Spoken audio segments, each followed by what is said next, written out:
ఉమర్ అలీ షా వారు అనేక రచనలు చేశారు. అందులో ప్రముఖంగా స్త్రీ పక్షపాతిగా, స్త్రీ జనోద్ధరణపై వారు రాసిన నవలలు, నాటకాలు ఎంతో ప్రసిద్ధి చెందినవి.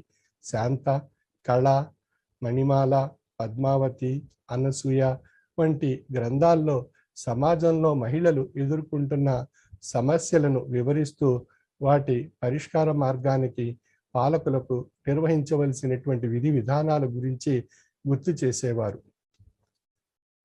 ఇక తాత్విక గ్రంథాలను 14వ ఏట నుండే రచనలు చేయడం మొదలుపెట్టిన ఆయన సూఫీ వేదాంతంపై ఒక పద్యకావ్యాన్ని రాసి, బ్రహ్మ విద్యపై ఒక శతకాన్ని, దేశభక్తిపై స్వర్గమాత అనే కావ్యాన్ని రచయించి ఆధ్యాత్మిక రచనా పండితునిగా వన్నెకెక్కారు.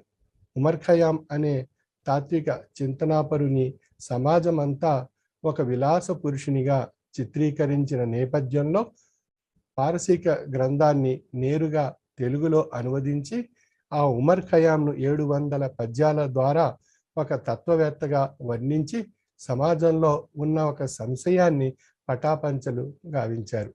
అందుచేతనే ఆయనను ఒక కాళిదాసుగాను, ఒక షేక్స్పియర్ గాను, ఒక డాంటే గాను అనేక పత్రికలు కీర్తించి ఆనాడు రాసినవి.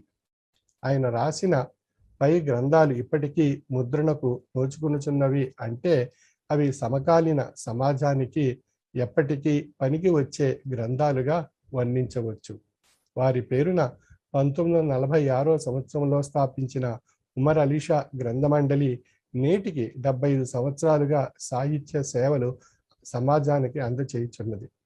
వారి రచన విషయంగా విశ్లేషించుకున్నప్పుడు మహాకవి ఉమర్ అలీ షా వారు 10 పద్యకావ్యములు, 10 నవలలు, 10 నాటకములు, 10 కథలు, అనేక అష్టావధానాలు, శతావధానాలు కూడా ఆయన చేశారు. ఇతర భాషల నుండి అనువాదాలు కూడా చేసి వందలాది కవితలు, గేయాలు, పాటలు ఆయన రాశారు.